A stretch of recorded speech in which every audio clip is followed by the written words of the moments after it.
Hi! Nandito ako ngayon sa model unit ng Sands Residences located in Rojas Boulevard. Yung titingnan po nating unit ngayon ay 1 bedroom with balcony. So, ito po ang classification niya. Ayan. So, ito po yung unit layout niya. Ang unit area niya is 28.52 square meter. So, nandito po tayo. Okay? So, pasukin natin. Ayan. Okay. So, pagpasok po natin, sa kanan natin is the toilet and bath. Tapos, ito pong kitchen. Okay? Ayan. So, since ang Sands Residences is our high-end project here in SMDC, we expect na high quality po itong mga cabinets niya. No? Hindi siya normal na mas premium yung dating. Okay, so ito yung kitchen. So usually pag tino-turn over yung mga condominiums, lagi pong may kasama na pong ganito, yung range hood, may stove top. Yan. Tapos ito po yung ating sink. Okay? So sa actual unit po natin is meron siyang grease stopper, no, para dito kasi hindi pala. Okay, so model unit kasi, pero sa actual unit po natin is meron po siyang grease stopper para hindi siya magbabara. Okay? Yan. Yan. So sa toilet and bath, we expect na ganito po talaga yung hindi totally na ganito kasi may gold siya. So we expect na circular po yung design, since ang Sands Residences is high-end project of SMDC. Okay? Nagbibigay kasi ng prestige pag yung sink mo is bilog, hindi siya normal na square. Okay? So ito po yung shower. Yan, sa actual unit meron po yung provision for heater. Yan, may saksakan dito yan. Yan, tapos pwede kang mag-install ng rain shower, tsaka actually kasama na to. Okay, kasama na to sa turnover. So, ito pong nakikita nyo is fixtures. Okay? So, toilet, lahat po. Yan. Okay, we expect din po yung mga tiles hindi po siya regular.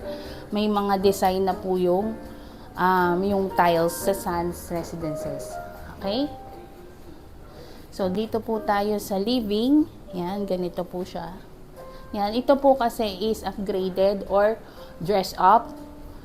Pinapakita po dito yung unit layout. Meron pa pong iba't ibang unit na available dito sa Sands Residences. As of 2024, we still have studio, 1 bedroom and unit, and this one 1 bedroom with balcony, at meron pa pong 2 bedroom units. Okay? Ayan. So sa actual unit naman dito sa bedroom, wala po ito. Yan. Hindi po siya fixed na kasama. Vacant lang siya, wala yung cabinet. So you expect na mas may freedom kayo to design your condominium. Yan. Dinesign lang siya as a model para you have idea kung ano pong pwede nyong gawin sa unit po ninyo. Yan. So, ito yung bedroom. This is double size. Tapos, since ito po ay 1 bedroom with balcony, kung natatanaw po ninyo, ito po ay bakal. Yan, dito po sa balcony. Ito, bakal yan. Pero sa turnover, pag napunta po kayo sa Manila Bayview, yung sentro talaga ng balcony nyo is Manila Bayview, hindi sa gilid, hindi sa right, hindi sa left and right yung mata mo, diretso Manila Bay. Ang pinaka, hindi po bakal, glass. Okay? Glass po ito. Kaya mas premium siya. Ayan. Okay? So, ito, pinapakita lang dito yung Manila Bay view, tapos together with the Manila view. So, ito yung Manila Bay. Okay, ito yung Rojas Boulevard. Yan. Okay? So, ganito po mismo kalaki yung balcony niya. So, bilangin ko lang po. 1, 2, 3, 4. 4 steps kasi di ko na sinali dito. So, medyo malapad siya. Pwede natin lagyan ng coffee table. So, tansyahin ko na lang. 1, 2, 3, 4, 5, 6, 7, 8, 9, 10 steps. Okay? So, tanawin po ninyo dito, mahaba po yung unit, malaki po siya tignan, hindi po siya maliit. Okay? Talakarin ko doon, hintayin nyo ako dito sa balcony para mas makita nyo po yung laki.